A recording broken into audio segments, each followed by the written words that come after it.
Hi, everybody, and welcome to Bnow Coffee. It's our coffee chat that we do every Monday with Jeanie and Cindy. Hi, Cindy. Hi I just there. love these times together. I do Wake too. up, make some coffee, jump on a call with my friend Cindy. There we go. And we learned at the retreat that we have several people that watch us. We don't have like the thousands or even the hundreds of people, Yeah, yeah. but I can see how that works. Everything, there's a point called momentum. Mhm. And the most important thing when you're doing anything, and we're talking about that today, is to be consistent and improve where you can. But consistency is so, so important. It's what makes the Olive Garden the Olive Garden. You can go to any Olive Garden anywhere and you know exactly what the dressing is going to taste like, exactly what the bread's going to taste like because they're consistent everywhere. And however, I always do like those little hidden restaurants, those little cafes that just make an excellent. I love those.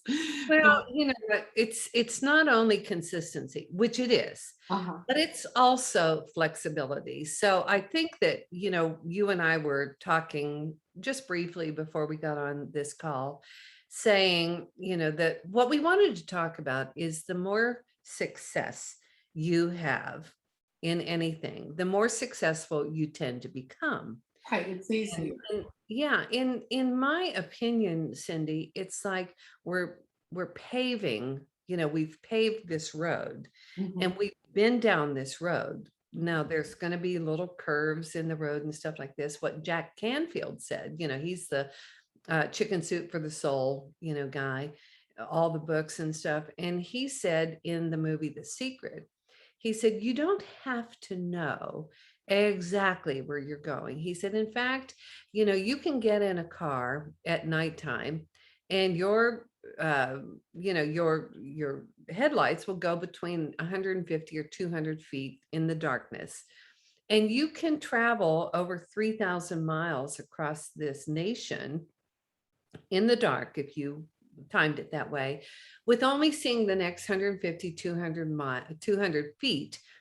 If I said miles, I was wrong, but 200 feet, uh, because you don't have to know exactly what's going to go on. But again, one of the things that we have learned in this success with Be Now, and we are coming up now into our 6th year with this, which is very good, but it's not allowing ourselves to get crazy when things change. And not that we ever got crazy before, but we had this last retreat, we had several people who for very good reasons couldn't join us. They were presenters, they were going to do things, and so I moved things around a little bit. But what I also did, Cindy, with your permission, we talked about this. I said, let's just give people more free time, because retreat, hello. And so it worked very, very well. And because we are more relaxed about our success and the past successes, we have set up a whole platform of confidence and provability that other people can be successful. Exactly. So I want to talk to any woman who is creative, and we created Be Now, right? Yeah. So any of you, we're all creative. We're all creative. And I remember that I went to a restaurant in Canton, Texas.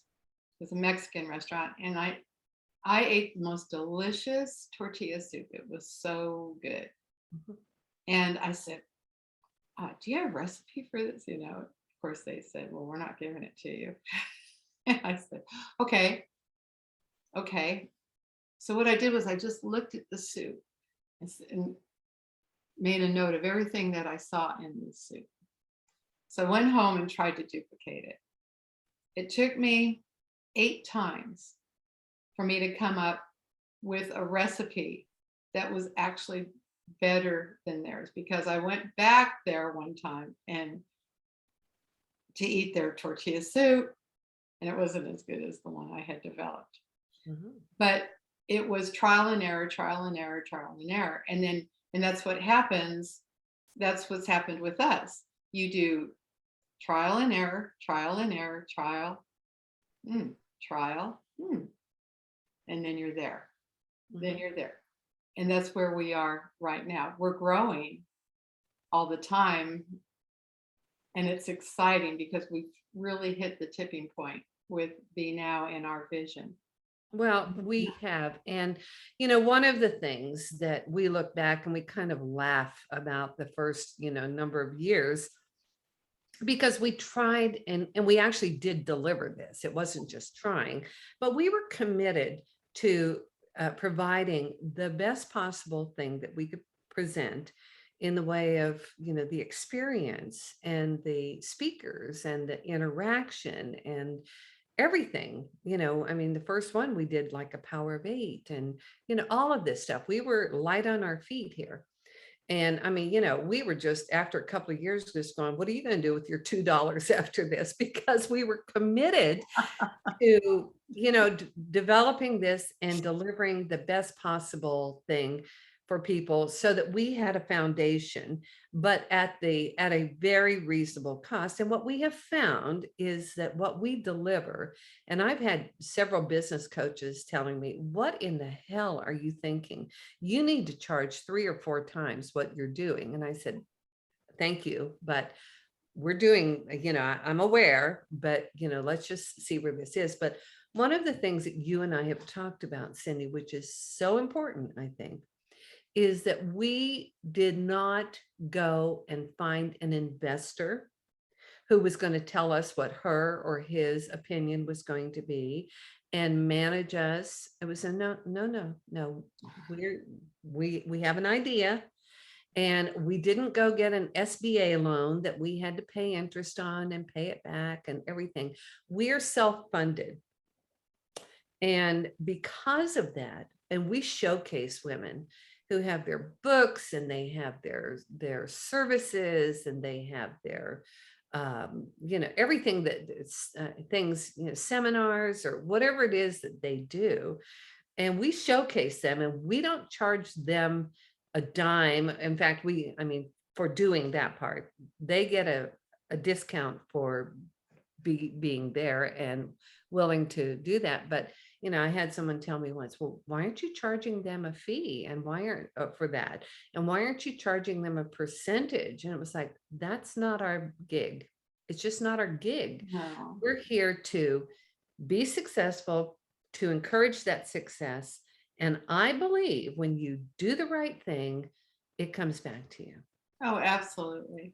Well, it's nice to make money, but people can tell you have to also be generous Oh, yeah. and be giving when you're putting something together. And our whole theme is about advocating women. So Mhm. you don't advocate women, say, yeah, we want to support you, but we need $100 if you want to showcase your stuff.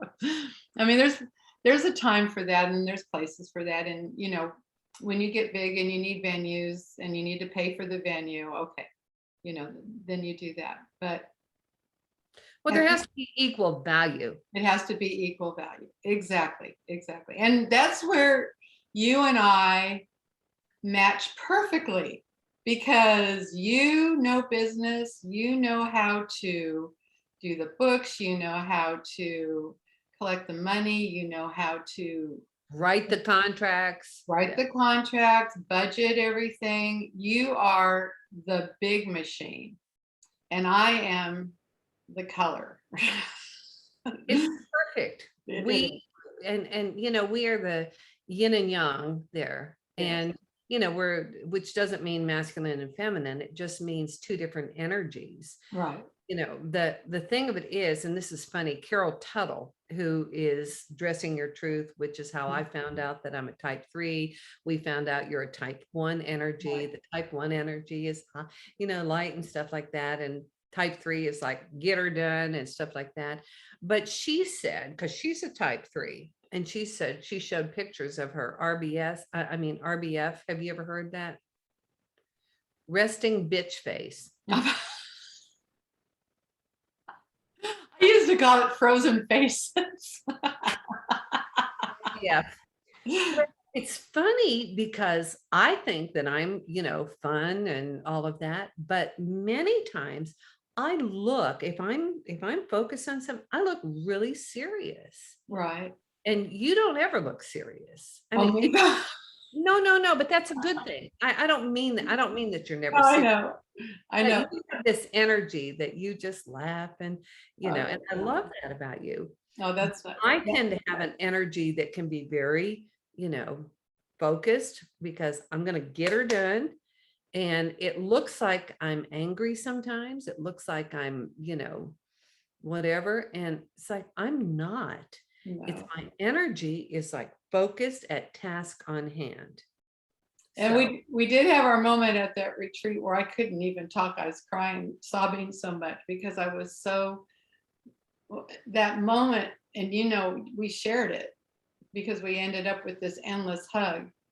Look at being up in front of everybody and seeing everybody there and their faces and their joy and their beauty, and every single woman that was there, individuality. all of us We together. just sobbed, you and Yeah, I. just everybody was just so beautiful, and it was beautiful, and there was our vision right smack in front of me. I couldn't remember. I couldn't my guitar. I know, but that's the whole thing. We have to go first. Yes. And talking about being successful, and the more success you have, the more successful you will be. If we model that for ourselves, and what is success for us? It's, the first order of business ever is to stay in business. So most businesses don't make it 5 years because they can't turn a profit. They can't keep, things going. Mhm. I've owned several businesses, and one was a travel agency with my sister in Dallas. And I mean, it was ridiculous how we ended up getting in there. She was the travel agent. I wasn't. I was a salesperson. Right. But then I became a travel agent. But, we were told, like, it's going to be a year before you break even. Well, guess what? We ran a lean machine, Uh-huh. and we broke even in 4 months. In Wow. 6 months, we started making a profit. Wow. Well, that was Wow. huge. It was not a big profit. You know what I'm saying? But it was a profit. It was a profit. Exactly. And so what that does is it gives us, anyone, confidence that we're onto something here. Oh, yeah. And so we can see that in anything that you do. Anything that you do. That was strange at first, and then you get so good at it. You just get good at it. And I think focusing on your end goal is important. One thing that I used to do with the kids is when they were all little, I had 6 of them, because I had one, Dennis has 3, and then we had 2. So there's 6 kids altogether. And I would always plan when we were all together, some kind of fun event. But before we went, I would say, okay, we need to clean up the house, because that was the way I grew up. You don't go anywhere or do anything fun till your chores are done, right? So I invented a game called White Tornado, and I would put on a half an hour, because I knew they didn't have a lot to do. Everybody had a little job to do, and they'd all be running around the house. My son would lay on the ground because he was too overwhelmed, but all the girls would be jumping up, come on, Jordan, and they actually, come on, Jordan, we'll help you. Let's, because we can't go until this is done. So the clock's ticking. And I always said, if you get it done before the timer goes off, then we'll go get ice cream or something, a little extra, right? Well, they would beat that timer every time, get everything done. And we found that it's like the Mary Poppins, make it a game. We'll Mhm. just make it a game. We'll call it White Tornado. And it got easier and easier and easier. The kids got it done in 15, 20 minutes because they didn't have much to do, just pick up your clothes, get your bed made, uh, you know, make sure the towels aren't on the floor. Because I don't know what it is about kids, they like throwing stuff on the floor. So, Oh, yeah. So anyway, that was our little game. And it got more and more successful. What's neat is that I just visited a group of Dennis's daughter, Christy, my stepdaughter, and her kids. It was so cute because I saw her walk over to the timer and say, "Okay, let's get it done," right? And she put on Ah, so she knew it worked, and so pass, she was riding on that success wave. pass it down. Awesome. Yeah. So to make something fun, or because who wants to do housework? Ugh. Mhm. Who wants to do housework?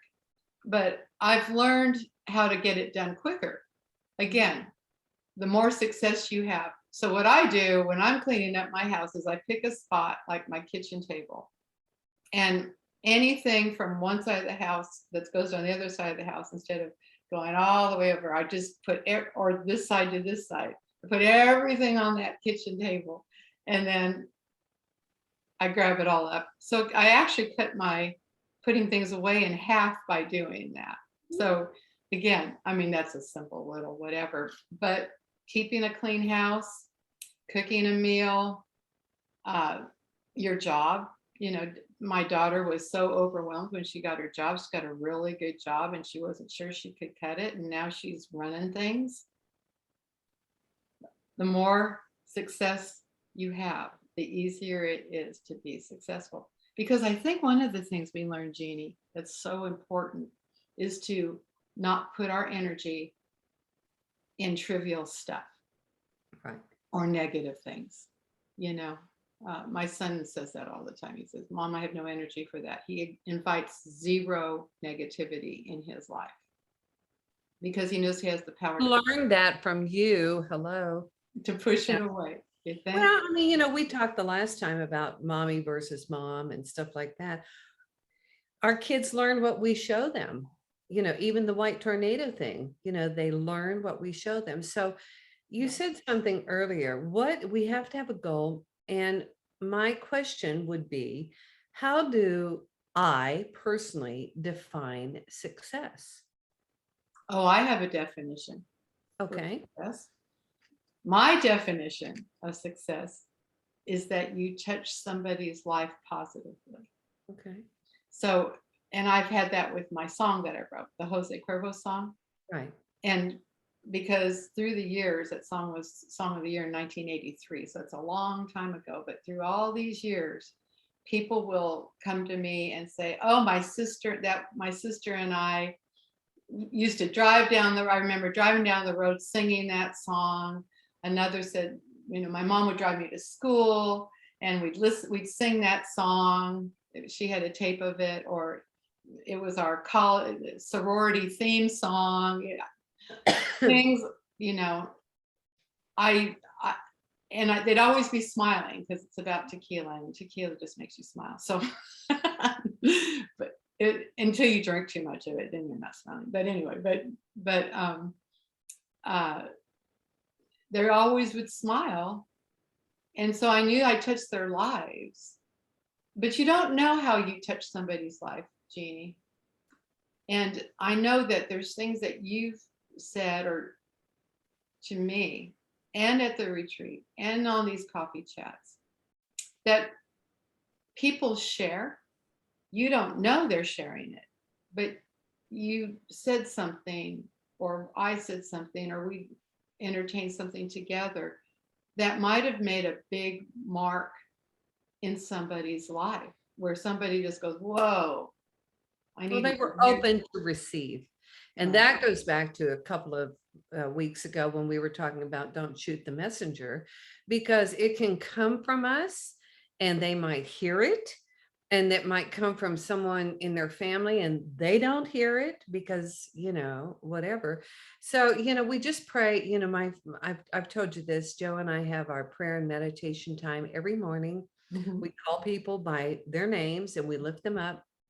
we focus energy, and we always say, may we be a difference and make a difference. We don't know how that shows up. You don't. We But don't you're putting know. that energy out there. And Jeanie, I just love you. I I love do. you, my I friend. love you big. I love you big. Well, I'll So, see you next time. okay. Bye. Thank you for joining us. Please Share and like, subscribe. subscribe. Let us hear from you. Go to beautifulnetworkofwomen.com. There you go. Check out our Facebook page, Facebook Beautiful Bnow. It's called Bnow Beautiful Network of Women, and become a part of our tribe. Yes. We would love that. And if it resonates with you, you know that we are here for you, and we just are so grateful that you want to be part of us. Yes. Okay. Talk to you later. Mwah. Bye, sweetheart. Bye-bye.